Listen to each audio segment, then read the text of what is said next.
Hi, I'm Lita Iridium. They're back. It seems like it's been ages, but it hasn't really been. But Jam and Dominic are back. The Iridians We're here. are here. We're here. We're back. How you doing, guys? All right? Yeah, we're doing quite well, thank you. Good, good. So, all killer, no filler. Obviously, the rules are we pick a year. We're doing every year going forward. We're on 1994. Couple of rules there are. You can't choose a song, 2 songs from an album. It has to be 1 song from each album, and the track listing has to match the original track listing. Now, just a quick one for you guys. I mean, I was quite surprised. I thought this was going to get worse and worse. This weren't a bad year for me. The only thing that I had to do on this one, I don't know about you, but I was happy with the bands and the albums I had on it. There was 1 song I really wanted to have on it, but I had to change that only to get a lot of very good songs included. So I had my list, but I wasn't happy. This 1 song, which I absolutely love, which we'll get onto later, I had to change it and take it out to make room for lots of good songs. Yeah, but do you know what I mean? So this happens. If anyone if anyone does these lists, you comments below. You know, if you're really into it and sometimes you really want a song so bad, but you have to just forsake it for lots of other good songs, you know. And it's just so you can have the 1 song you want and then end up with three not so good, or you can have the 3 really good and just miss out on that 1 song. So it's very frustrating. So I had my list and then I had to change it, but it's not bad because I can still mention it, can't I? That song that I really wanted. Of course you can. Yeah. My battle for number 1, I went back and forth, and of course, if you change the number 1, then you have to change everything else. It's just like God. But I finally made a decision. It's like track 10, I had 2 brilliant songs at track 10. I couldn't believe. I thought track 10, you're always struggling. I had 2. It's like, no, I want both of them. Oh, well. So we're actually with 12 tracks still. Sorry. So Jam's given me a bit of a frightener. You know, for later on, he said that 95 is a little bit dodgy. So I mean, we're all into different music as well, aren't we? All 3 of us have got different tastes. So it might surprise me. I haven't actually looked at all, apart from way back when I was doing my best albums. I know there was 1 year on my best albums I had to do 2 years in 1 show because there's here are my top 4 albums from 1995 and 96. Yeah, there was 1 year I really struggled. I'm hoping I've listened to enough new music and gone back to get some songs together. That's what I'm hoping. But 94 is pretty good, and because it's an even year, I think it's Jam, isn't it? It is. Wow. I know. I'm just brilliant now. I've just perfected this show. I've absolutely perfected it. Sheer perfection. Exactly. So 12 tracks. Number 1. Kick us off, Jam. Okay. I've gone with I had 2 I really wanted to pick as well for number 1, but I've gone with this because, well, I prefer the band. So I've gone with Machine Head debut album, Burn My Eyes, classic, and it's the opening song Davidian, which as most people know is one of the most famous Machine Head songs I've ever done. It's a great opener. It was a bit controversy because Rob Flynn a few years ago didn't want to play it anymore because obviously mentioned shotgun blasts and that. It's all to do with a school shooting. I don't know why it really ties in with it. It's a song's a song, isn't it, at the end of the day? But he was going for a stage where he says he wasn't going to play it anymore. But because of what? Sorry? To do one of these school shootings, you know. In America, I don't know why it directly links to that or whatever, but he said he didn't think it was the right time to play it. Don't know, but subsequently I've seen him do the whole I saw him play the whole album in its entirety a couple of years ago, so he was obviously back to playing it again. But yes, Davidian, the opening track, classic Machine Head, and a good album. This is pretty much straightforward thrash metal at this stage. They did go a bit new metal in the next couple of releases, but I still quite like some of that, so I'm sure there'll be some more Machine Head coming up. But yes, going with Davidian opening track. Would it be fair to say Rob Flynn's another one of these rock music, or one of these musicians needs to shut the fuck up sometimes? Possibly. I think some of his points are valid, what he says, but he probably does talk too much. Yeah, he does. He just needs to just get on with the music, really, doesn't he? That's what, one of them, I think. He's a budding politician, isn't he? Another one of them. Anyway. Well, Lee is already making friends. That's good. I've only listened to a few of their songs, by the way, so perhaps I shouldn't even say anything because I shouldn't really judge. But you know, just he's always now. He's always in the press saying something about someone, or you know, he's just one of them, and he, you know. Machine Head have got some great output, although obviously most of the band isn't. I think he's the only original member now. People have come and gone, but they've done some great albums like The Blackening and To the Locust and stuff like that, later stuff. But this is a good start. Cool. Machine Head. Good one, mate. What you got then, Dom? Right. Cool. Okay, so I had to do this. This is Alice Cooper. This is from his album The Last Temptation, his 13th album. And I think this is his best album since his 70s peak. It came out and just, you know, he had the Desmond Child album and stuff, you know, which very popular, and it really did a great thing for his career, kind of got him back in the public eye and things. Wasn't my personal favorite era of his.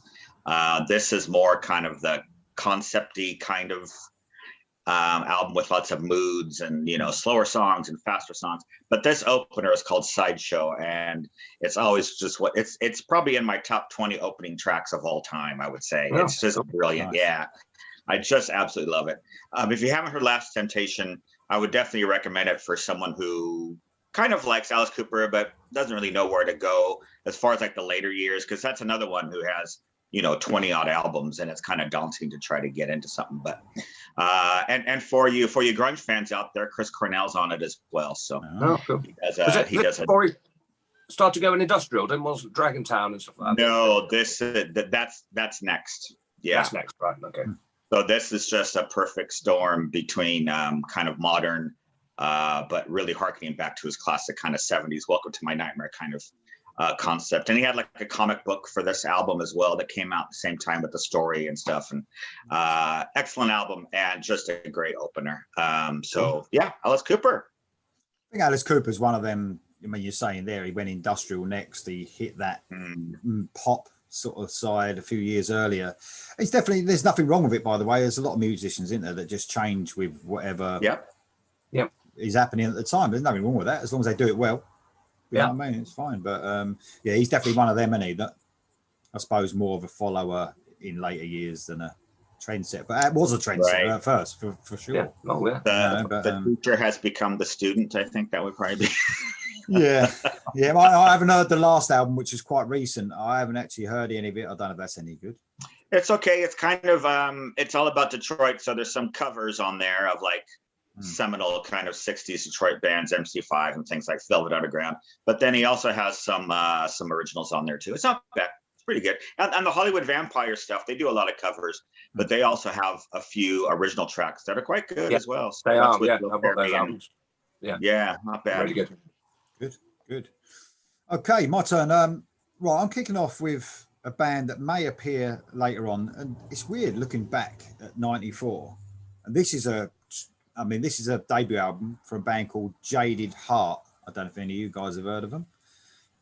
They're a German band, but they don't sound German. They sound, you would just think it's an American band. And even though we've still holding on to those, you know, as you guys have mentioned, that sort of sound, that glammy sort of melodic rock sound that, you know, would always be there, but underground.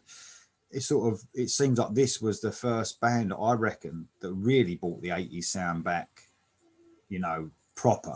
And this might be where it all started, because now, as you know, the music industry now and the music I listen to, there's loads of it about.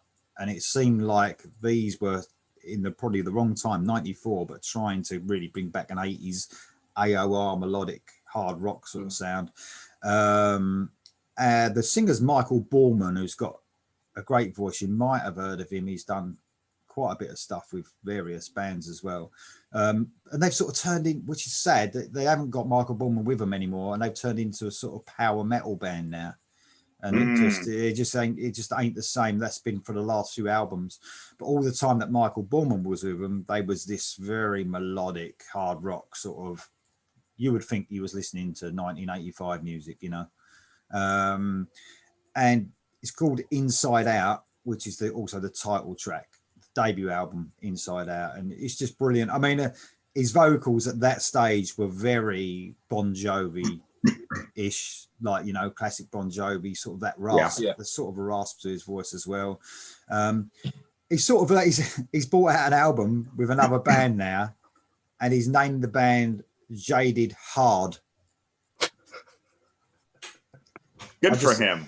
Well, I'm not sure about. I saw it and I thought, you know, it's a bit of a shit name anyway, isn't it? Jaded Hard is quite a good name for a band, but Jaded Hard, just to have a little bit of a dig. I don't know what the relationship is between him and it can't be very good. No.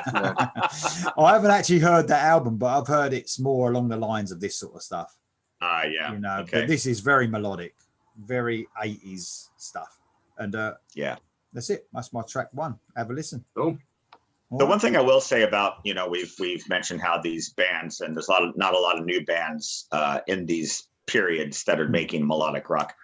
We're talking from a very kind of American British sensibility, because in Europe, all over, I mean, these were still, you know, things that people were listening to. And Japan, especially, I think I mentioned before that a lot of these bands were getting signed to Japan exclusively. So they would get that money and then re-release them on smaller labels or whatever. So, I mean, it never really went away.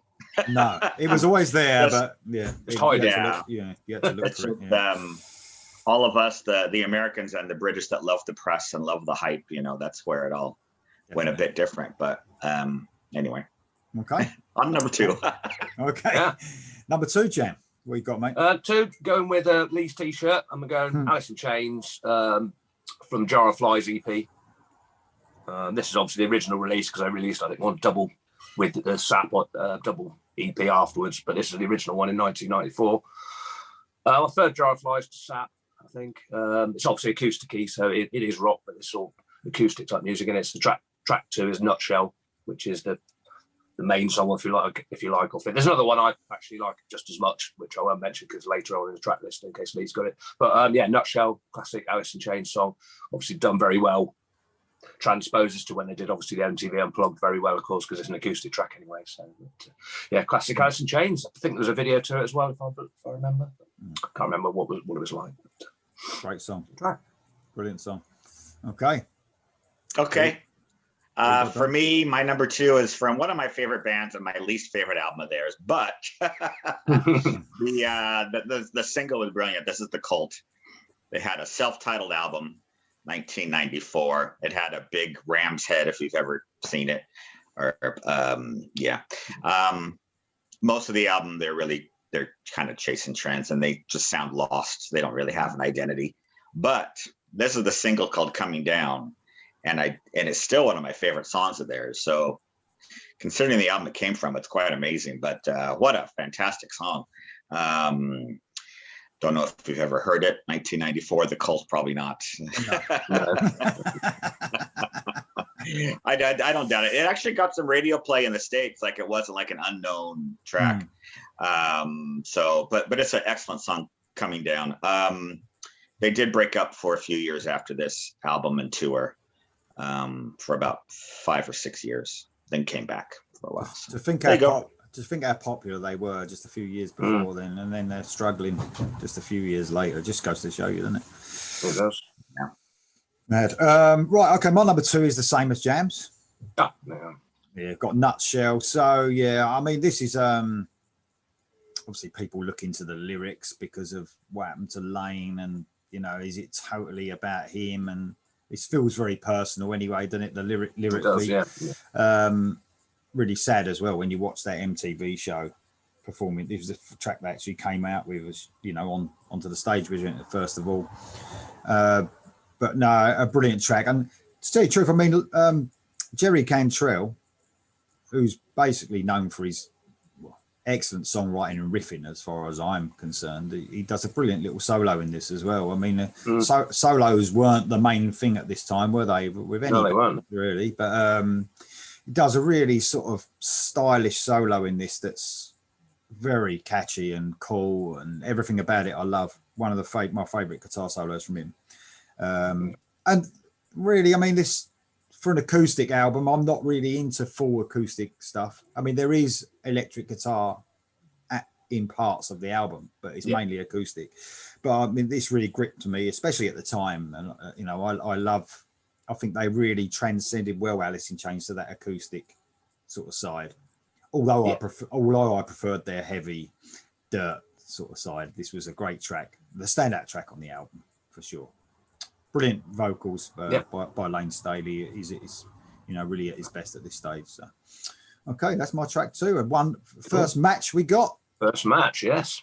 There you go. Okay.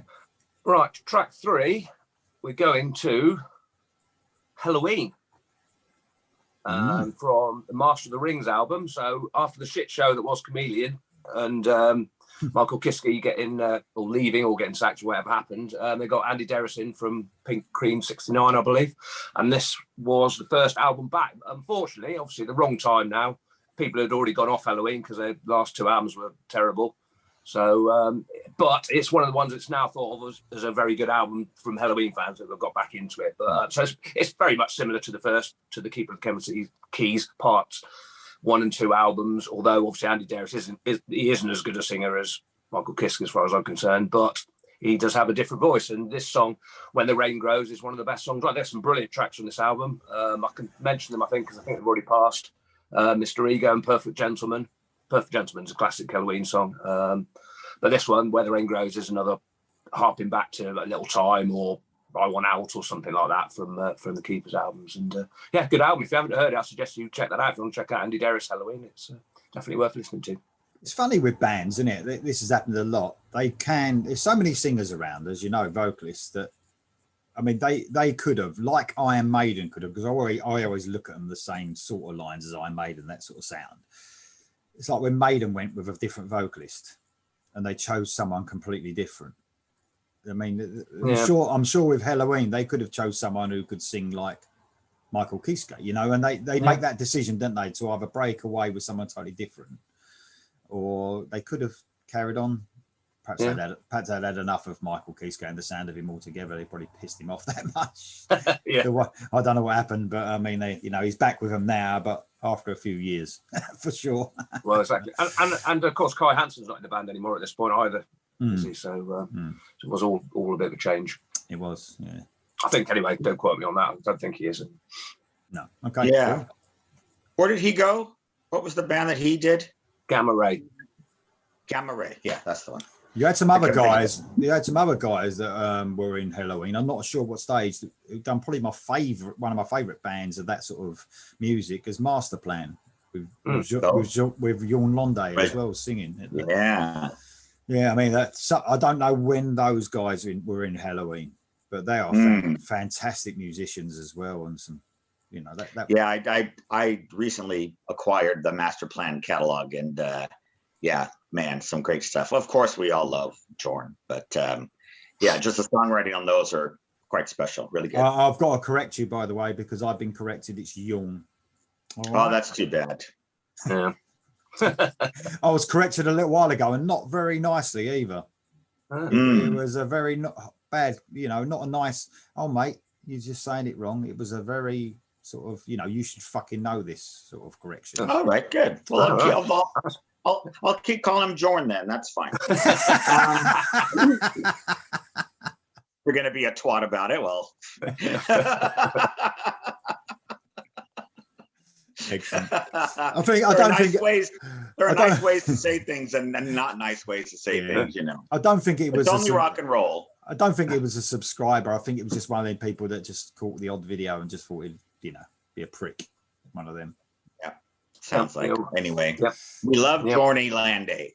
Yeah, Jorny Landay. Yeah, Jorny. He's my favorite.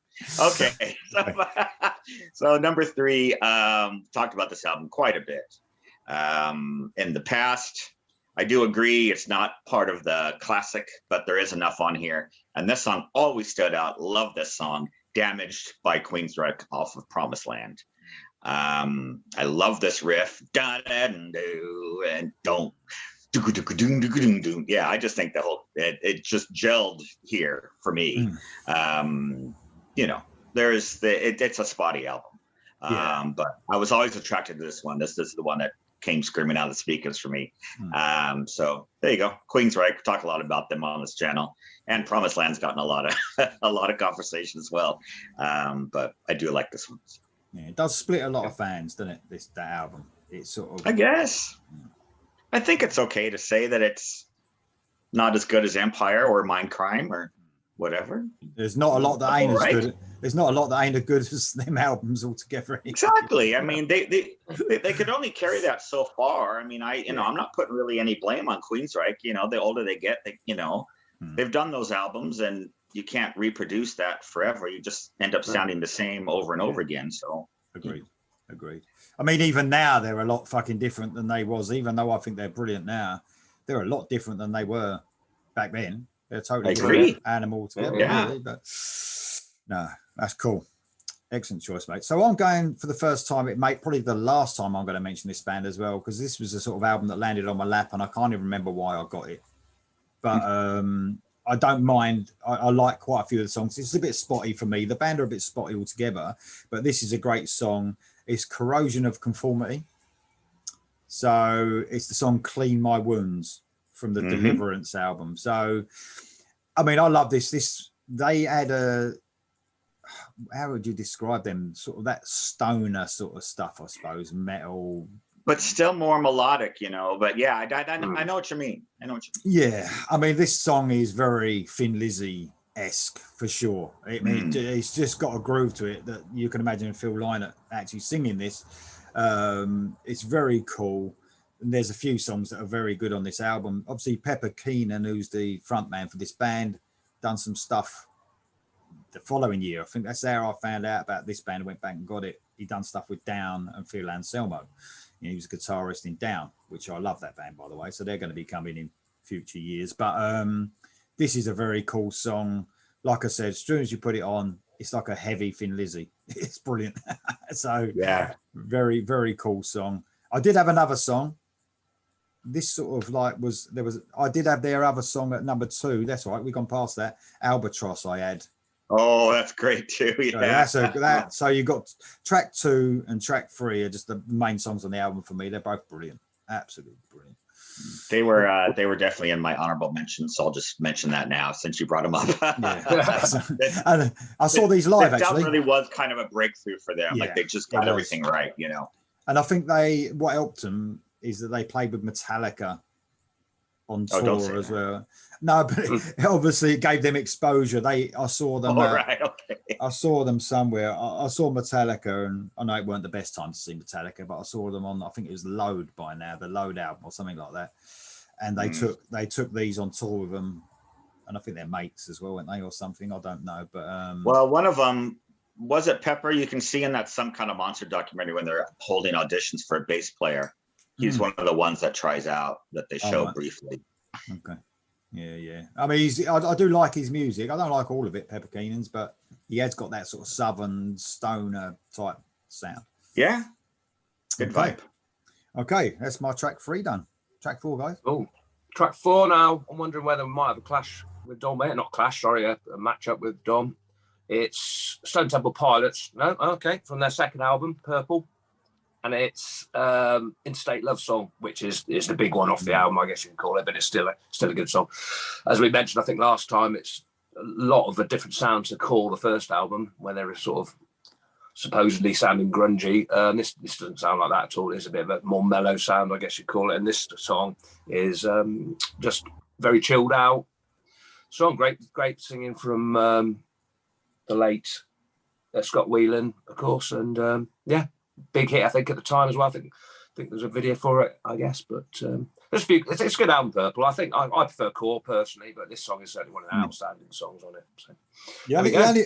Scott Weiland was great. The only thing that he didn't achieve, in my opinion, because apparently he did vocal coaching for Fred Durst, so he didn't achieve that very well, did he? That's the only thing. Apparently, he was a vocal coach for him. He sang on us. Right. He sang on us one of the songs as well.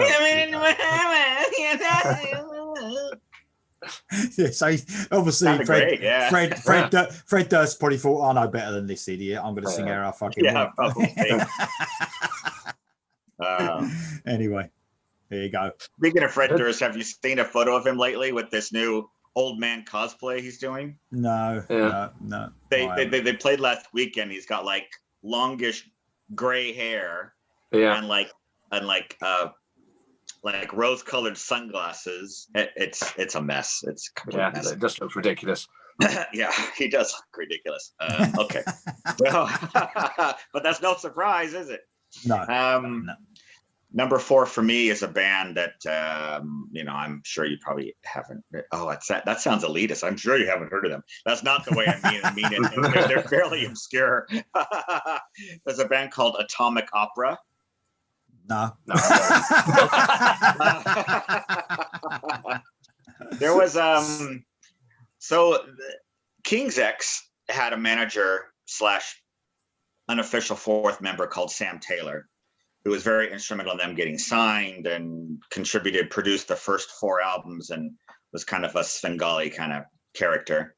But in Houston, Texas, where King's X are from and where he's from, there were 2 other bands that he discovered that were all very similar.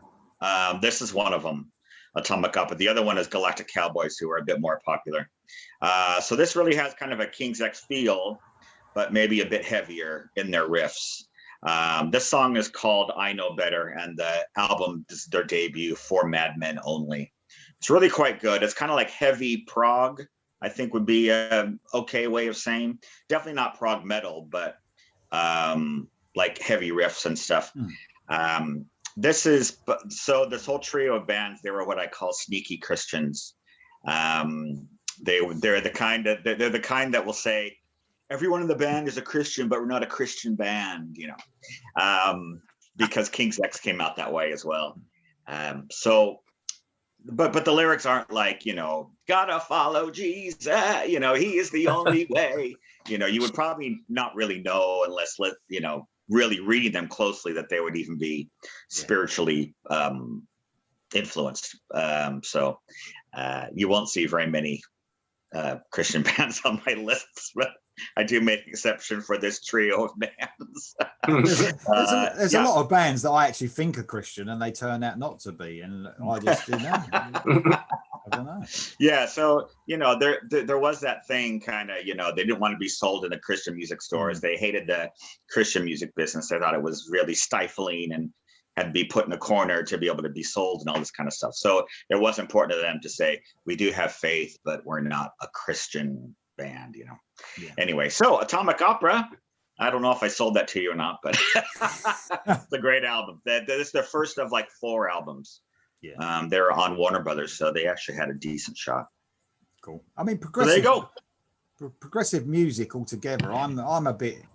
I don't know. I like some of it, but as long as it's not too progressive, does that make any sense? Yeah, these guys don't whittle very much, but it just has that kind of, I don't know, it just has that different sound, like maybe choosing a few jazz chords here and there or whatever, but nothing too, man, none of that stuff. I mean, I'm waiting with bated breath about Friday with the Dream Theater song coming out, because I've heard the odd Dream Theater song, and I've actually liked the ones I've heard because they've been mentioned to me to listen to, and they've been more straightforward, where they had this straightforward sound to them as well, which is very good, some of their songs. So I'm waiting on Friday. It's either I'll probably do a reaction. It's either going to be like a 10-minute fucking blow my mind in a bad way, or it'll be really good. I don't know. But there you go. Well, that's the thing with Dream Theater. Every album you'll get maybe 2 super long things, and the rest are like really palatable, melodic, but interesting songs, so that's usually what you get with them. Yeah. Okay, so talking about Christians, Michael Sweet brought his solo album out this year. Oh, right. Self-titled album. And the song I've chosen is All This and Heaven Too. So very, that's a lot of heaven in the title for this one for you, Dom. So, I mean, you can't get no more Christian than Michael Sweet. So, I mean, this album's very hit and miss for me. It's not metal in any way. Very AOR in a lot of places. Now, his solo albums sound like Striper albums. It's just full-blown metal all the way through. But All This and Heaven Too is very catchy, Yeah, very 80s sounding, I suppose. The chorus is huge, actually. At this stage, I don't know. He apparently gave up everything and was working on some sort of farm or something. I don't know if it was after this album or all the time he was doing these albums, because I think he self-produced this album. I'm not 100% sure. But I know that he was sort of veering away after leaving Striper, because he left them actually mid-tour, I think, during Against the Law tour. Did he? Yeah. And there's some videos out there with Oz Fox singing, doing lead vocals live, and he was brilliant, actually, to step in. Wow. One guitar as well, obviously. Striper known for the two guitars, isn't they? So Oz Fox trying to do the lot, which is very interesting. But yeah, he went off and done something with his family or something, running some farm or something. But obviously soon enough got back into the music business. Maybe pulling sprouts wasn't for him. whatever he was doing. All right in the summer, but then when the winter comes, perhaps it wasn't as It's all fun and games in the summertime. But... Yeah, exactly. So All This in Heaven Too, such a really catchy song, without a doubt. This is like a lot of people's favorite Michael Sweet album. It's not mine. Really? It's not mine. It's very hit and miss for me. It's okay, but later on, I love his new albums. I think they're great. But this is a great song, really catchy. All This in Heaven Too. He's my number 4. All right. Cool. Okay, track 5. Track 5. Well, I'm going to go to the first of 2 bands, I believe, played Monster Rock in 1994, because Monster Rock 94, I think, was one of the last ones. It might be the last one I went to before it defunct or stopped. And it was the first one to have 2 stages. So there's a lot more bands playing than before. And there's a big new metal band making their debut over here, which I won't mention because it's probably been the honourable mentions. But it's a band called, I think they played anyway. I think I saw them and I bought the album off the back. The second band definitely played that I'll mention later. But this is a band, I'm sure they were there, called Stabbing Westwood. They're a bit slightly industrial. In fact, they just reformed recently. I think they released something last year. The album's called Ungod. It's got a really good album cover. And the song is called Lies. And it's just one of those, it's another one of those songs. I don't particularly listen to the album anymore, but it's one of those songs I often talk about that I'll put on Friday night. I'll play it pretty much every week. I just love the song. It's not, once again, it's not over the top industrial. It's not Ministry, but it's got that sort of edge. It's probably like a bit like the Shotgun Messiah type thing. It's got proper singing and all this sort of stuff. It's a really good album, if I remember at the time. Although, as I say, I probably only listened to this song now, but definitely one worth checking out. I think they did a couple of albums, and then I say they don't exist, but I think they've reformed fairly recently. Might be wrong on that, but definitely worth listening to. Something a bit different, something more of the time. I guess you call it modern at the time. It was. Yeah, it was a bit different. I'm with you on that. I mean, there's a lot of bands, when I'm coming to these years, there's a lot of stuff I don't listen to anymore. But there might be honorable mentions. They might actually be on the list, but I haven't heard some of it for years. But I loved it at the time. So it's we're sort of getting to them stages a little bit now. For me, anyway.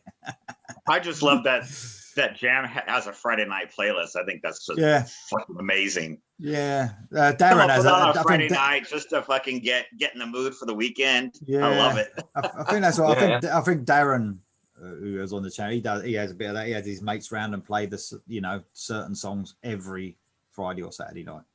I bet they're quite different to the ones that Jam plays. Probably. I think so. Yeah. I think they finish. I think he always finishes it with. Is it Beth? His song. I think he always finishes it with Beth.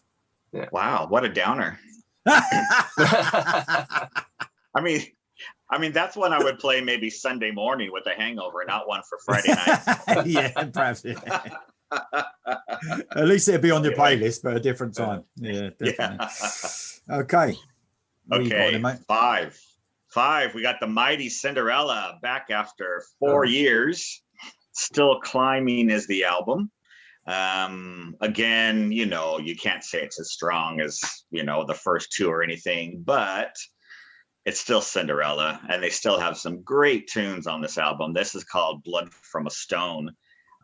This is more in line with Heartbreak Station album than, Night Songs, obviously.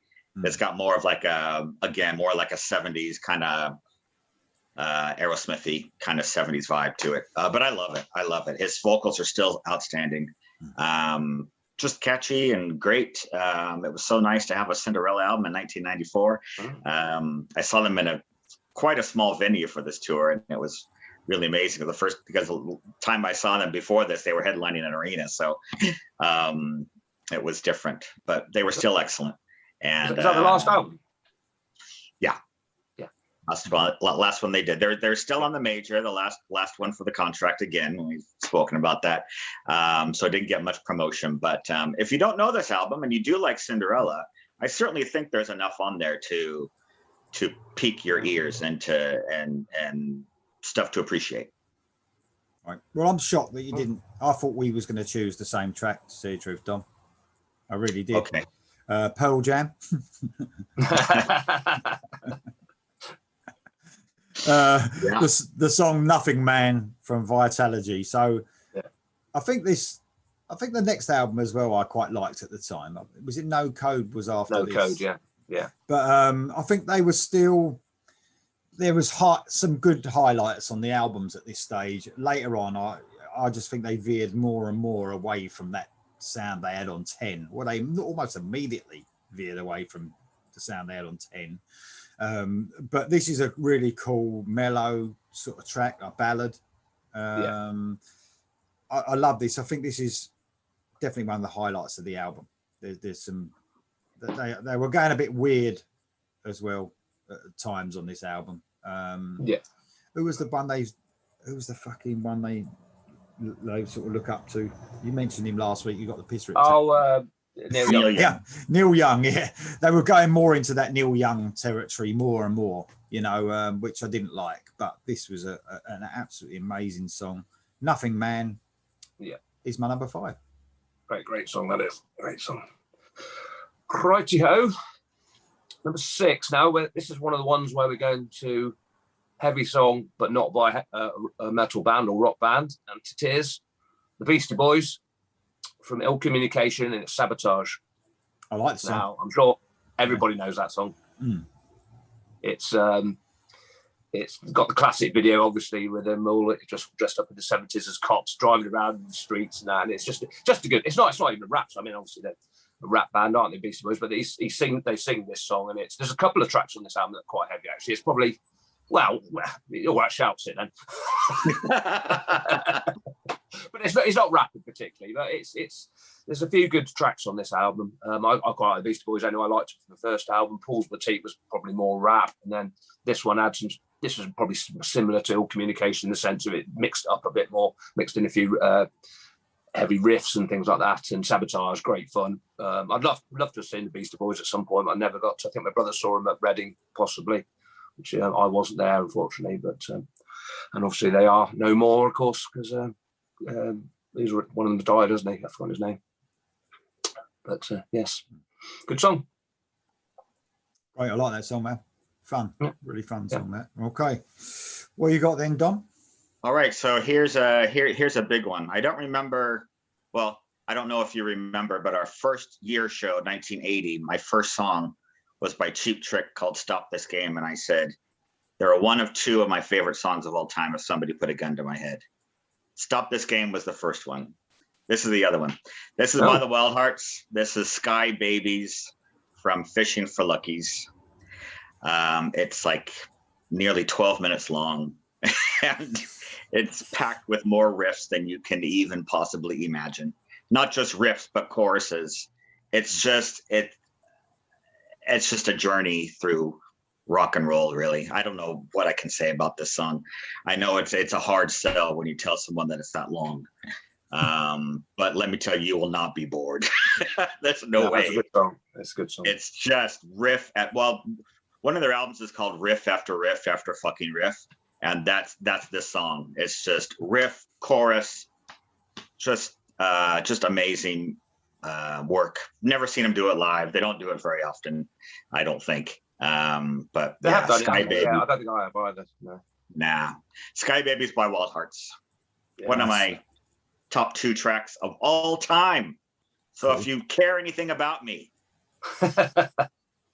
people of YouTube, and especially Lee. But 12 minutes is the exact, I've said this before, that's the exact time it takes me to get to Morrison's. So, yeah, next time I need something from Morrison's, there we go. Maybe. Jot that down, man. Sky babies. Okay, well, my number 6, I'm going to a band called Pride and Glory. You guys have probably heard of them. Zakk Wylde. Zakk Wylde, yeah. Now, I know he's sort of done a lot of stuff like this going on, but this is even more of that southern sort of feel, a proper sort of southern metal album for me. This is called The Chosen One. It's about 6 minutes long. Southern heavy metal. His vocals as well, I think they were better at this stage. Later on, he sort of started producing this sort of mix between what he was doing now and Ozzy Osbourne, this sort of squealing sort of thing. But this was along the same sort of lines as his albums to come, but I think it's the best one. If you could put it together with all them albums, they've still got that southern metal feeling, but I think this was easily the best one. It's still like a sort of a heavy ballad, sort of in very heavy riffs as well, going on with that squealing guitar that he does, that bit of that going on in there. But no, a very cool song. And I think a lot of people look back at this album, like we have so many albums, didn't they, that are a bit classics, a bit like a classic. I think this one for Zakk Wylde, if you want to call it a solo album, is probably the best one, in my opinion. I think this one, and he done one later on as himself, Zakk Wylde, under that Book of Shadows or something. Yeah, that's the one. This one and that one I've seen the sort of the best ones, but this is proper southern metal. Like I said, it's sort of, I think he was almost on that, even though Down, I think the Down album was the year after. He had that same sort of feel, you know, perhaps a little bit more southern than that. But Pride and Glory, The Chosen One. There you go. Featuring James Lomenzo from White Lion, by the way. Oh, right. Okay. All right, cool. He was on bass guitar, yeah. Nice. I mean, actually saw Pride and Glory support Aerosmith around this time. It was pretty wild to see him, you know, front his own band, because that was the first time he'd ever done it. So. I think the reason I never really got into the solo stuff later on, I think the main thing for that is the songs sort of melted into each other, and I just completely agree. Totally like an album. It's like listening to one song. You know, it's the same sort of stuff all the way through. And I think people love Black Label Society, man. They just adore them, and I've just never really gotten it. I tried the first couple albums, and like you said, they just the whole career just goes like that. Yeah. There's no, you know, but you know, I almost forgot. I even forgot the name of the band. It's that forgettable. You know, I thought it was Zakk Wylde solo. It ain't. It's Black Label Society. Exactly what you said, but just too much of the same stuff. You know, and they've got like 10 albums or something crazy. Yeah, I have a lot of stuff. Yeah. I mean, I did get all of them. I did give them a go, and I put them all like on a USB stick or something quite a while ago, when I didn't have Spotify, and I had them all on there, and I put them on shuffle sort of thing for the whole fucking lot. And there wasn't one that I thought, oh yeah, fucking hell, they all sound the same to me. But yeah, that's just some good stuff. Yeah. Okay, they're probably one of these ones put on a shuffle with everything else, and then you get the odd song. It's like, but if you put them together, you're like, it's like one fucking long song. Right? Okay, number 7, guys. What you got, Jim? Yeah, halfway through. I'm going to first of my 4 British artists on my list, and it's Wolfsbane with what was their final album at the time, self-titled, and obviously at this point Blaze had left and joined Iron Maiden, although they hadn't released anything obviously at this point, and so this album got absolutely zero marketing or releases or anything, and it was just, I think it even came out after he'd already left the band. The album covers just pictures of them on the front. It's probably a bit out of date, I guess, in 1994. Classic rock and metal, I guess, is not really what people are listening to. And it's probably an album I actually went back and listened to it probably only 3 or 4 years ago, because I didn't really listen to it much at the time. I bought it, but I didn't really listen to it. And it's a lot better than I thought. And it's a really, really good album. There's some great songs on there. There's probably two or three other ones I would have picked, but I couldn't fit them in. So I've gone with Protect and Survive at track 7, which is very fast, rocking, typical Wolfsbane song. The quality in here is no less than on the previous 2 albums. And if you've never heard it, if people have only heard the first Wolfsbane album, or perhaps Down for the Good Guys, or the EP, definitely check out this album. They have done an album, obviously, since, which they released, I think, 2016 or something like that, with Blaze back, of course. But this was the classic lineup, and it's a very good album. Protect and Survive. One they would have played live, I'm sure, if they got the opportunity, and they do play it now, obviously, because they played gigs since. But yeah, they would have gone down well if they'd still been going at the time. So, classic song. I suppose that even the Iron Maiden fans, because a lot of them went off of Maiden, didn't they, at the time when he joined? I suppose they weren't even going to go, and you thought in some way it could promote it, couldn't you, with him joining Maiden? But he wasn't a real hit with Maiden either, was he, with the fans? No. Some he was. Some of them think he was all okay, but I mean, I watched some of the videos with Blaze, with Maiden live, and he just doesn't get them heights, does he? Do you know what I mean? Just can't. No, it's just such a, it's one of those things. I mean, if somebody offered you that position, would you really say no? Probably not. Yeah. Exactly. But that's in the band's corner. I mean, if they knew he wasn't going to be singing Bruce Dickinson, notes, then why did you get, I don't know. But to tell you the truth, I mean, I think Maiden were dwindling themselves at the time anyway. I mean, with No Prayer and Fear of the Dark, I think they weren't as big as they were they? But they were starting to go a bit downhill. Perhaps they could see the writing on the wall a little bit, I don't know. No pun intended. Oh yeah, that wasn't actually, but there you go. Okay, what you got then, Dom? Okay, so my number 7 is similar to your Jar of Flies album, where a band does an acoustic. It's not acoustic versions of their previous songs. It's actually all new songs, just in a more kind of acoustic vein. It's Great White, it's an album called Sail Away. This is the title track. Beautiful song, just great. Love this. So they did an unplugged. I think that went down really well. They did like a Zeppelin song, and that used to be shown on MTV a lot. So I think that kind of made their decision to make an all kind of unplugged album.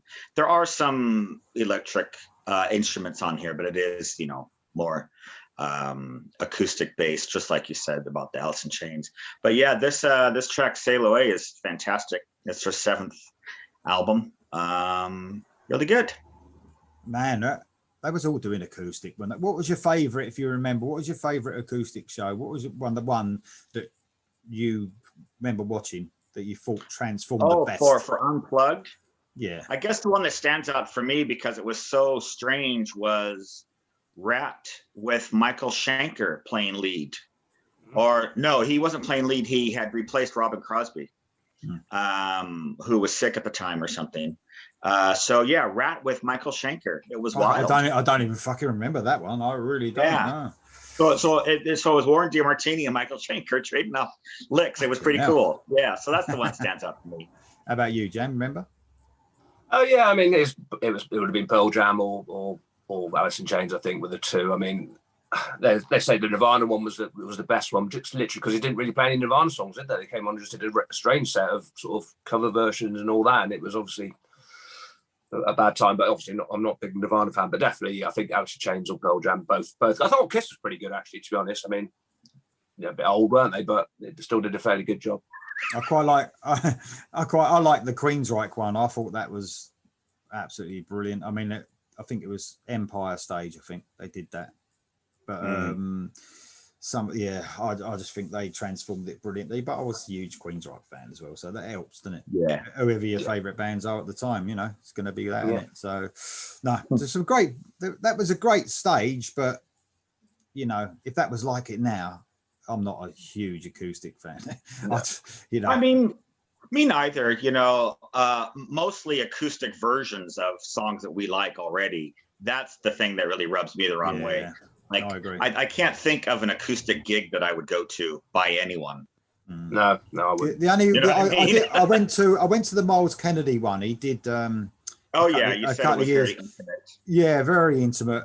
That was cool because it was almost like he was actually on his own. I think it would have been worse with a band. I think being on his own and talking to the crowd, it would made it better. But I'm not one for acoustic all the time. Definitely not. Anyway, it's not metal, is it? No. There you go. Okay.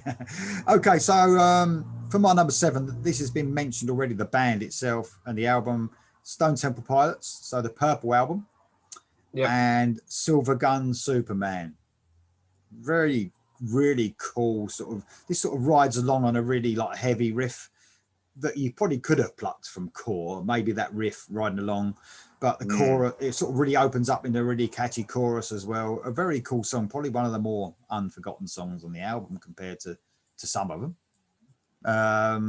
But a great song, and it was quite cool actually going back and listening to this album, trying to find, you know, I think this was one of the last songs that the track on the track list, and track 7 was one of the last ones I had to find. And I was quite surprised at how, you know, it came back to me all of a sudden, because this was a huge album for me, Purple, at the time. Massive. Oh yeah. Yeah, it's constantly, you know. Obviously you got into them even more, Dom, didn't you, after this? But this was the last album for me that I enjoyed really from Stone Temple Pilots. Okay. The first 2 albums I really liked, and then I couldn't even get even the more recent stuff that they brought out with the new singer. I just couldn't. It didn't click with me for some reason. But maybe it's just one of the. At the time, I was into that sort of stuff. You know, I know they get roped into the grunge sort of stuff, but it was sort of like that, but sort of not. It's a bit weird, but no, you're so fickle, so fickle, Lee. I know. I can't help it. I'm worse with food, as you know. So. Oh yes, burnt cheese. Yes, I remember. Okay, track 8, guys. We're getting there. Track 8. Yeah, I'm going for one we mentioned as well that you mentioned. It's Vitology, Pearl Jam, and it's the track Corduroy, which I'm not sure is about a pair of trousers or not, but I'm guessing not. I'm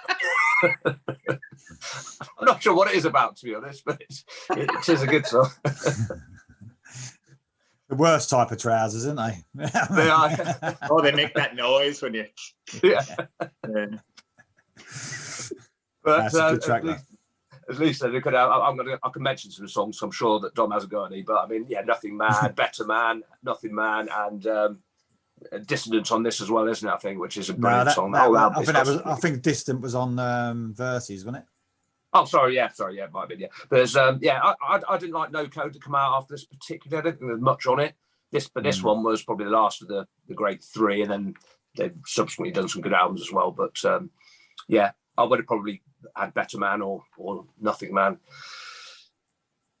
rather than Corduroy, but Corduroy is a very good song as well. So I picked it at track 8. Could have had anything off it, really. I'll Spin the Black Circles on here as well, isn't it? That sort of thing. That's quite a good song, but a bit punky for you probably, but a little bit. I liked it at the time, but yeah, you're right. It is a bit punky, but quite good rocking now. Yeah. Did you like it at the time, Lee? I'm really surprised. Yeah, at the time. Yeah. No, I am. Yeah, because it's just, you know, it was quite a departure for them. It was, yeah. And as he said, it is quite kind of sloppy and punky, but you still dug it at the time. I did, yeah. But I think it was really weird with anything that my favourite bands brought out at that age. I don't know. I just liked it. They could have brought out. Right. You know, I mean, I wasn't very picky as I am now, I suppose. Okay.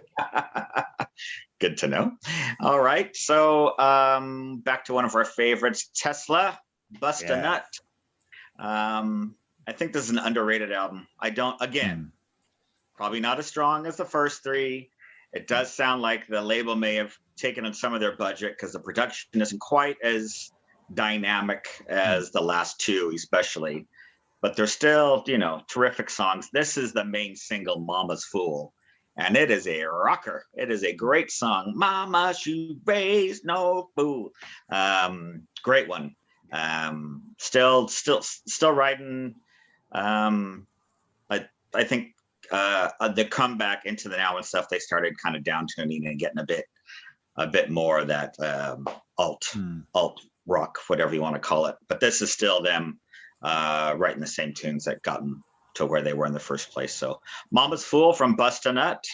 It's a right. Obviously, we might get on. You other guys might get on some of them songs later. Some right classic songs on that album for sure. Really good songs. But did I read they've got a new album coming out next month? I haven't heard that. I thought I heard a trial said we've got something coming out. I know they. I know. Out the other day. I'll have to check. I know they're looking at a tour. I know that, but I think Frank Hannon now has got fucking COVID, hasn't he? Apparently, he's really ill. So yeah. Maybe I misread that and I'll have to double check. Okay. So my track 8, we've already mentioned the band, we've already mentioned the album again, Queensryche, and the song Lady Jane. I think, you know, this is quite almost creepy sounding, isn't it? With the piano and the Jeff Tate getting his creepy sort of voice on. Quite a cool. It's a bit Alice Cooper, to be honest.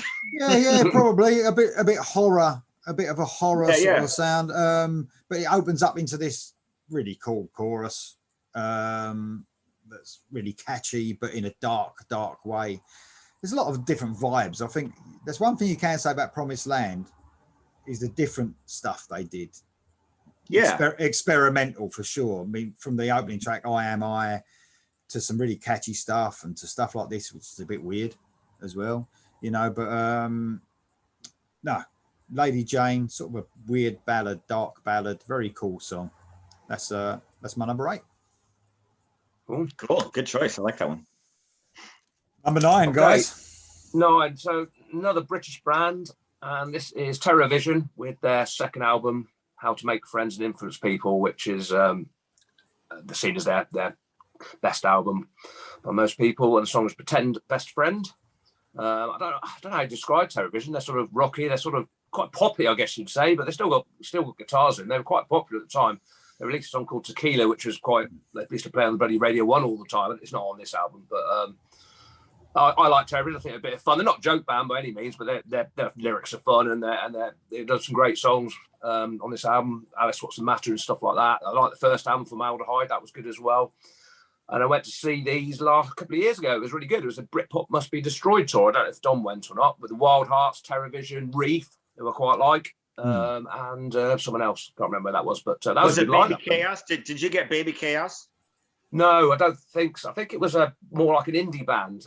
I can't remember what they're called now. Yeah. But yeah, it was good. It was outdoors in Birmingham at Digby Arena, it's called. It was really good, actually. It's a scorching hot day. But yes, and they played this whole album in its entirety. Sorry, that was my point, which was good because it's a very good album and a bit of fun. And yeah, that's it. Pretend Best Friend. Cool. Reef were one of my favourite bands, actually, back then when they came out. They might be on my list later. Okay. What you got then, Dom? Okay, I've got Slayer. Another one that's been gone for 4 years. Sorry? I don't know. Slayer just sounded weird at this point in time. I don't know. Well, they took 4 years, you know, but yeah, Divine Intervention is the album. It's strong, you know. I'm just repeating myself. Maybe not as strong as the last couple, but still some great tunes. This one I really like. It's called 213. It's about Jeffrey Dahmer. That was his apartment number 213. So that's kind of a sequel to the Ed Gein Dead Skin Mask, I guess. Really standout tune though, and it's kind of like Seasons in the Abyss, where it's got like an actual sort of chorus, you know, catchy-ish chorus. Slayer at least. But yeah, no, I did like this album when it came out. And I saw them on this tour as well. Still giving it what they got, you know. But yeah, 4 hours 4 years was a long time for a Slayer album in those days, you know. So, but it's still good. Yeah, Divine Intervention, Slayer. 213. I saw someone post on Facebook the other day. As anyone, I don't know if you saw it, you might be on the same sites. Has Slayer ever written a love song? Someone put on Facebook, like as a post. And someone put some lyrics out of Dead Skin Mask on, because it was like it was something along the lines of, you know, you'll always be with me, and obviously wearing. That made me laugh. But, no, I don't think they have ever written a love song. No, I think Dead Skin Mask is probably the closest they've come. Yeah. There you go. No, cool. Okay, well, my number 9. I didn't actually want this track as my number 9. I wanted this band on it. But this is the one that fucked the whole thing up. You know, I had this. Yeah. I had a song from these earlier on. I had 5 Minutes Alone, which I really wanted from Pantera on my list.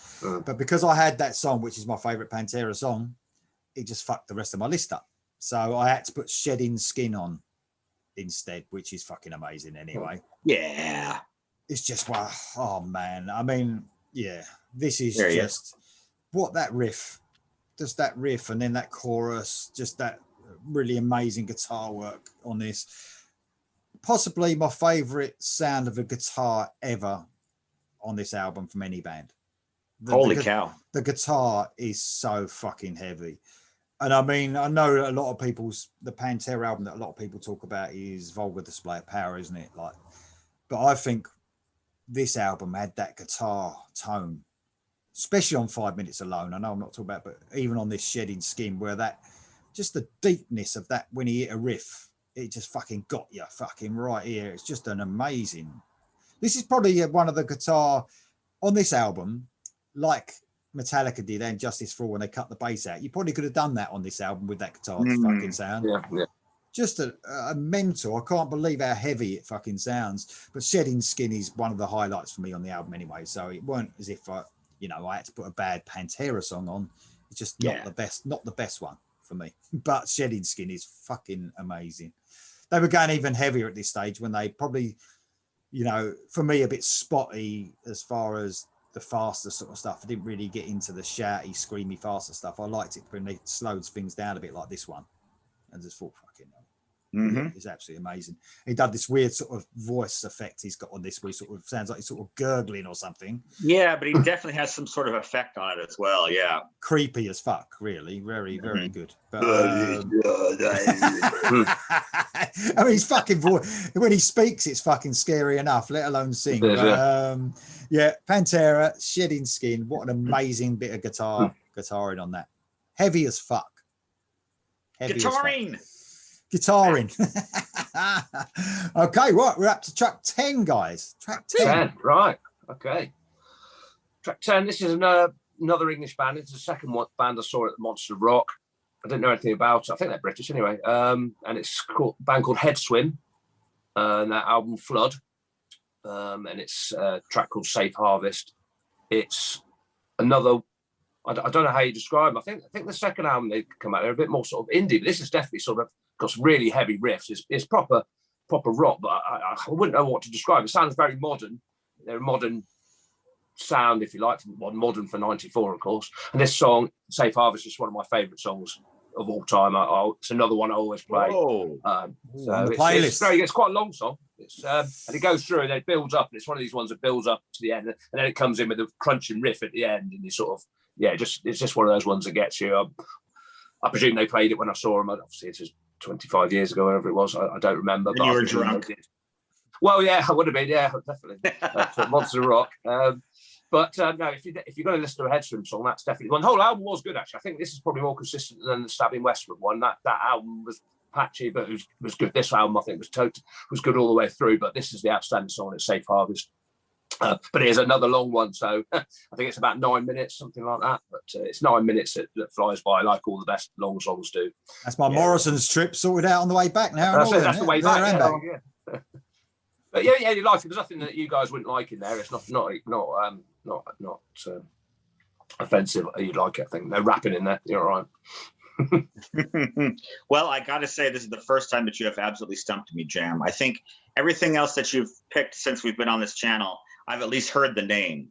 This one, I don't have a clue. Never even heard of the name. There you go. They are British, though. They are British. I think they only did 2 albums. So okay. That's not surprising. Okay. Have you heard of them, Lee? I've heard of the name. Never heard any music. Have you? Head Swim. Okay. Yeah. There we go. Very well done. Thank you. Okay. What you got, okay. What's your number 10 for me is the amazing Motley Crue John Corabi album. Been dying to talk about this for for years. I have to admit, when I first got this album, I was not thrilled with it. It took me, to put it in the car and just listen to it over and over again, and then it just hit me like a brick to the face. I think the main problem with this album is the track sequence. I think it opens with some really plodding songs, Power to the Music, Hooligans Holiday. There's nothing that really just, fucking grabs you. This song, Smoke the Sky, it fucking grabs you. It's fast, it's heavy, but it's still got the motley musicians. You can still tell it's that same band, you know, it's Tommy Lee. You can still tell it's the same band, but they've kind of turned the corner, and man, this is a great track. I think it was the very last single of the album, maybe the fourth single, because there is a music video for it. But man, if you're ever curious about where they went with Karabi, Smoke the Sky, you can't do any better than that, man. What a song. Fantastic. So Motley Crue, a lot's been said about the album. I wasn't a believer right away either, but especially side 2 of this, because I had the cassette, obviously, so I had in my car. Side 2 has just a string of very, very strong songs. So there you go. The only thing I'd say about the pluses on the album with the sound of it was fucking huge. It's so heavy sounding. Mm-hmm. Yeah. Another thing was Mick Mars sounded like he'd been set free on the guitar, like you know what I mean, like he wanted to do stuff that he's always wanted to do. Because I know Mick Mars is a great guitarist. I've always said he's a great guitarist, but probably not being able to flex his muscles as much as he can. But you know, this was something different. Girls over and over again, you know. Yeah. The only thing I would say, the songs that I have heard, and I've heard probably about half the album now, is, and it's probably the sign of the times anyway, but lacking choruses, I would say. Almost like it didn't, you know, you couldn't tell where the chorus was. But I'm not saying that's always a bad thing, because sometimes these melodies creep up on you after a few listens, don't they? But on first listen, the choruses don't hit you as much as an original Motley Crue song would. I agree with you, absolutely. Yeah, there's definitely songs like that, Uncle Jack and Dropping Like Flies, which are very heavy songs, and I still like them.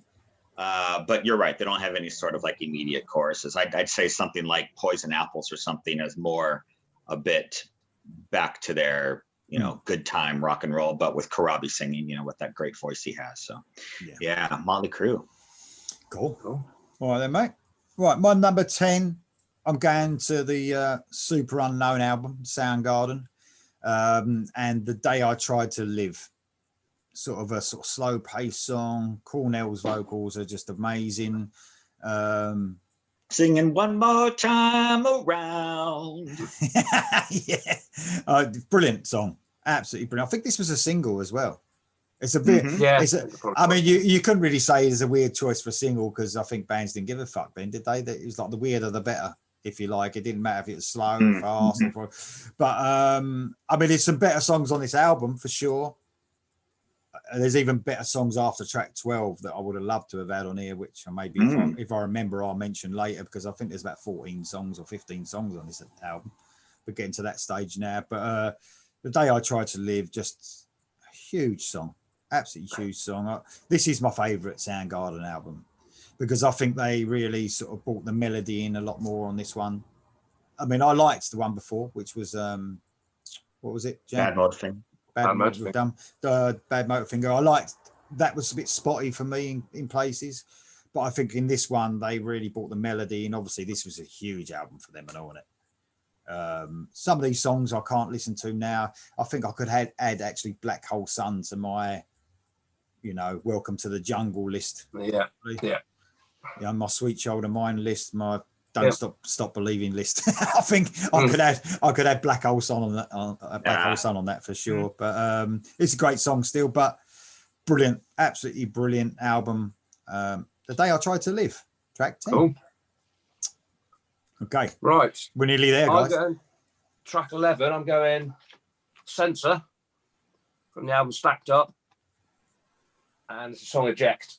I don't know if you guys heard. I don't think either of you are like these. They're rap, aren't they? They're rap. Sorry, they're rap, aren't they? Yeah, and dance music and heavy riffs, and they got a woman singing some of it as well. So everything that you guys will hate. So I don't. Oh no! Hold on a minute. I mean, I don't know about the woman singer bit. I mean, I love women singers. Don't you, Dom? Oh yeah, especially with rap and dance music. That sounds perfect. It was. I mean, this is you would say groundbreaking often, but this was at the time. No one sounded like this. They're really heavy. I mean, I say dance music. It's heavy riffs, and they're just brilliant. See them live. It's just sort of I guess you'd say, punky type riff guitar, and this song Eject is fantastic. The whole album has got like atmosphere as well. Some of it's got their dancey bits in it, but it's all rock, but it just has those electronic. I don't know how you describe it really. I don't know what Wikipedia says. I didn't bother looking it up, but like a Prodigy type. Yeah, so yeah, maybe not. Perhaps a bit different to Prodigy, but certainly that energy that Prodigy have. You know, that sort of jumping around like Breathe or something like that. I mean, this is before. Actually, I don't know when I was going to say. Come out. I was just about to say, were Prodigy about at this time? Because I'm not really sure. First album, at least. Yeah, I think Fatal Land was more 95 or something, but yeah.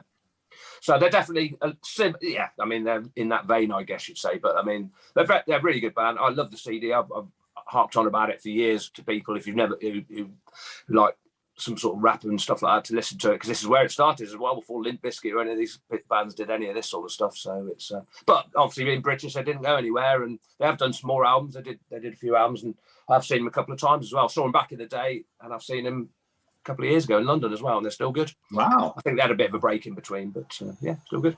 Nice. Cool. Excellent. Rap, dance, and female singers. I'm going to get hold of that straight away. Money joking. Well, money joking. Yeah, he's only joking. The main singer is a bloke, but there is a woman singer as well. So it sort of mixes it up a bit. Cool. Cheers, mate. Okay. This one doesn't have a female within a 50-yard shot. This is my Pantera track from Far Beyond Driven. This is Throes of Rejection. Always been a standout for me. The song is great, but it's all about the last 2 minutes.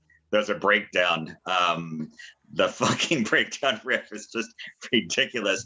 It just goes on, and Vinny breaks it up with some kind of off-kilter beats and stuff, but comes back in again.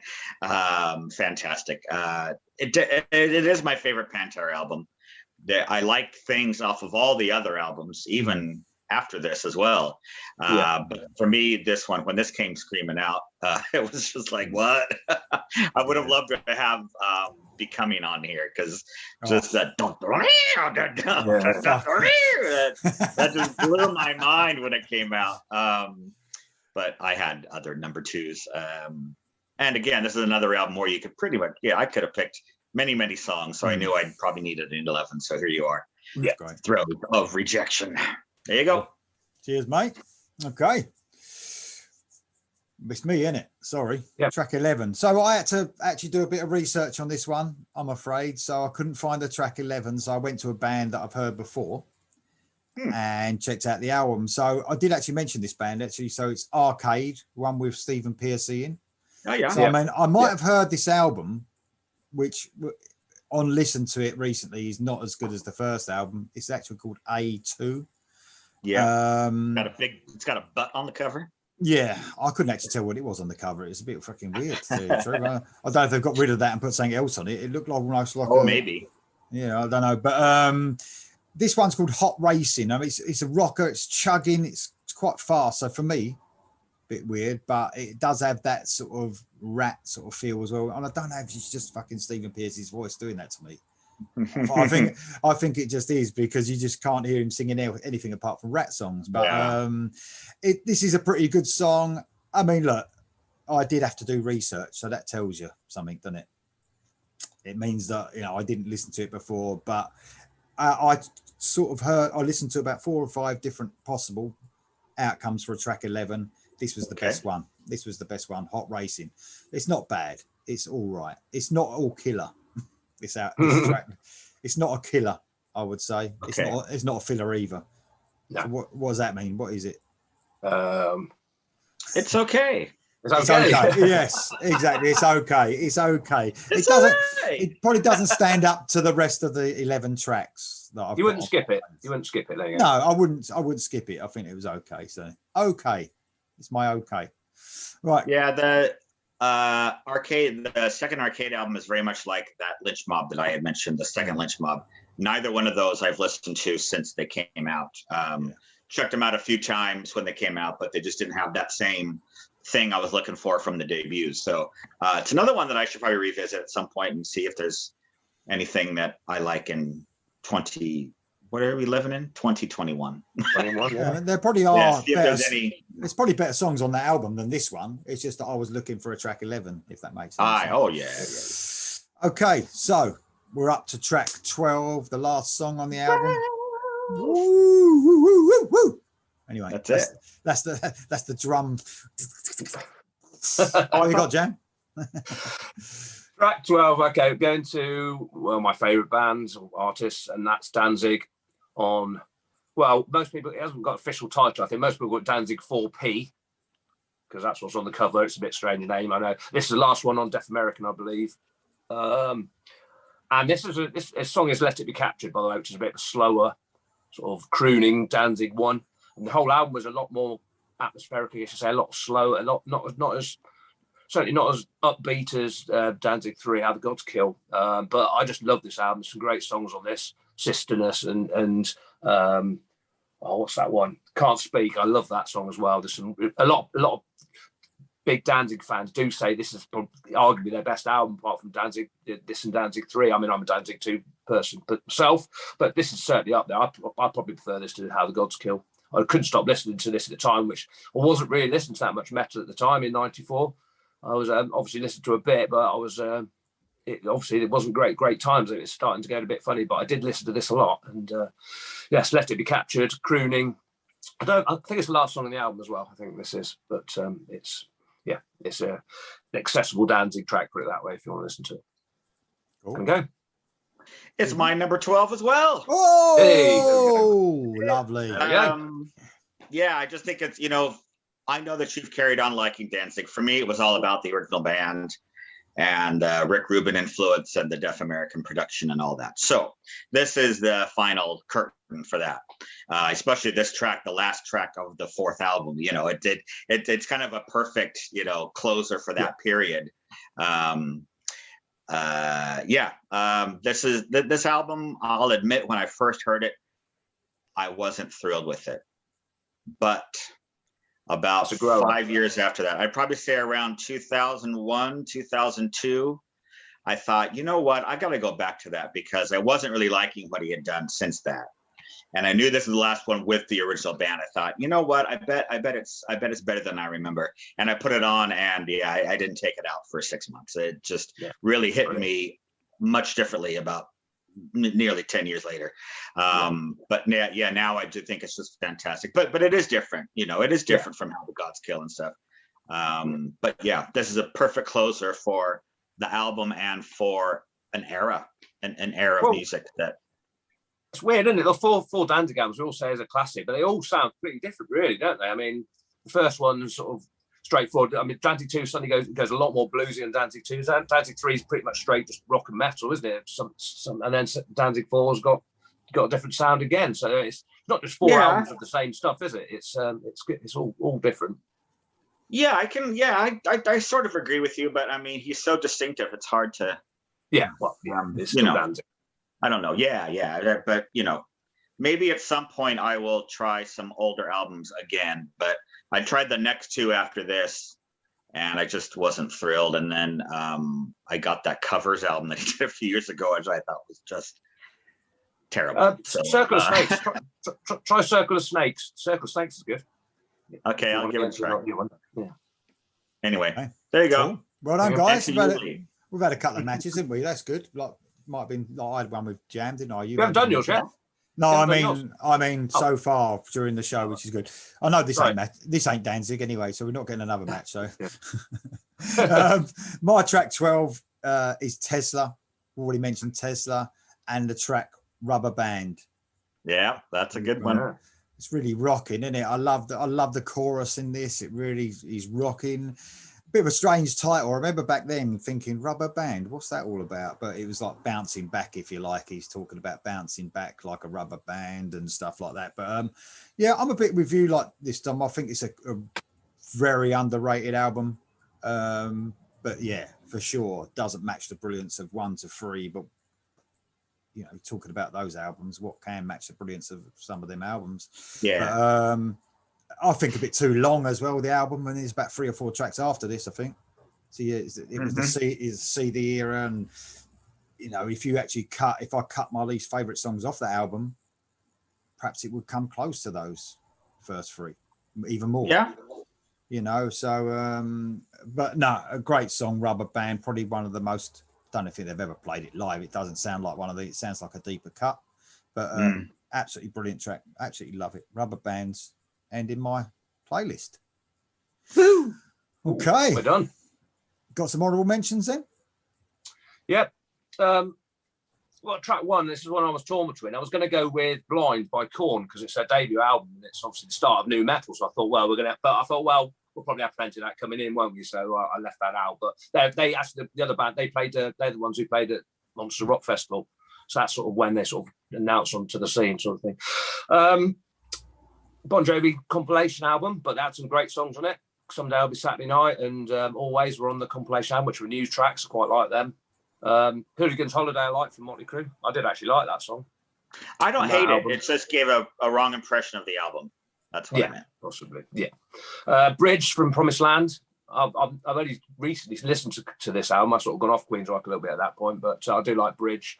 Rolling's band Liar from Wait. This is one I thought Lee would have this. Bruce Dickinson, Tears of a Dragon. I like the song. 10. Yeah, I do like the song. Huh? I just, I mean, I got the album as an honourable mention, if you like, but I mean, I got into the Bruce Dickinson stuff a lot later, like the solo stuff. I didn't really listen to it at the time. I don't know, got into it a bit later. Yeah. I would have had that if it didn't clash with the Head Swim song I wanted. Then just a couple of albums. Backbeat, I don't know if you saw the film. I know you don't like the Beatles, so probably not. But the soundtrack to that was really good because it's all cover versions of what the Beatles used to play back in the day. So it's quite heavy. I think Dave Grohl plays drums on these. He does. But it's a really good album. That was good fun. Better mention Black Sabbath, Cross Purposes, because Mark will be watching, won't he? So. Oh, yeah. Fuck yeah. Yeah. I'll mention that as well, yeah. Cross Purposes, yes, definitely. Yeah. Cross Purposes, yeah. Caius, Welcome to the Sky Valley. I quite like Caius, but couldn't get anything off that on it. Yeah, Caius, yeah. I'll mention this just because it's the last proper album they did. Pink Floyd, Division Bell, classic. I think most of the others have been mentioned. Euthanasia, Megadeth come out. Not for me, really. Warrior Soul, Space Age Playboys, not very good. Nine Inch Nails, Downward Spiral. I really wanted something off that, but couldn't get it on. Super Unknown, I wasn't a big fan of. Therapy released Trouble Gun, which is a great album, but English band, but I couldn't get anything off that. And then finally, I wanted to get something off King of the Kill by Annihilator, but all the track listing was about 3 different versions of the track listing. Every version I couldn't get it on, and I thought that's cheating anyway. So, but there's some great songs on that. So that is one really good, and it's one of the first ones that Jeff Walters sings on. And it's a great album, King of the Kill. Yeah, cool. Cheers, mate. What you got, Dom? Anything? I don't think I have anything, to be honest. I think we've talked about pretty much everything. Oh, the one song that was battling for Alice Cooper was Gilby Clarke. His first solo album, Pawn Shop Guitars. Cure Me or Kill Me is such a fantastic song. And in any other year, it definitely would have been my number one, but I just had to put that Alice Cooper thing. Plus, Gilby has some albums coming up that I know will be in my top 10, or top 12 or whatever we're going to do. Nothing we haven't really talked about. I actually do like Euthanasia. I don't think it's, certainly it's no Rust in Peace. No. But that's quite good. And Merciful Fate are back together. That's their second album, Time, which was quite good. So they had a run of, I think, 4 albums in the 90s. So I'm sure you'll see them, but just couldn't fit anything from that. But that's it, really. Cool. Well, I've got, obviously, Cross Purposes. We mentioned that for the 4th time. Black Sabbath. Bruce Dickinson, Balls to Picasso was out. And like I said, I didn't really get into that album until probably a couple of years ago. Like I started listening to the Bruce Dickinson stuff. I don't know what it was. I think I went off of Iron Maiden because of their, No Prayer and Fear of the Dark, which I didn't like. And it sort of put me off of Bruce at the same time, I suppose. But there's some good stuff, especially on the later Bruce Dickinson albums, which I'll probably include. Korn, you've mentioned them. The Motley Crue album, I was to mention. Savatage, A Handful of Rain. Obviously, I preferred the original Savatage with the 2 brothers together. But that was still okay. It was a good album. And a band called Downset. I don't remember them. They was... Heard the name. Yeah, they was a rap metal band, if you like, very much on the lines of Rage Against the Machine. That sounds more like Jam's cup of tea here.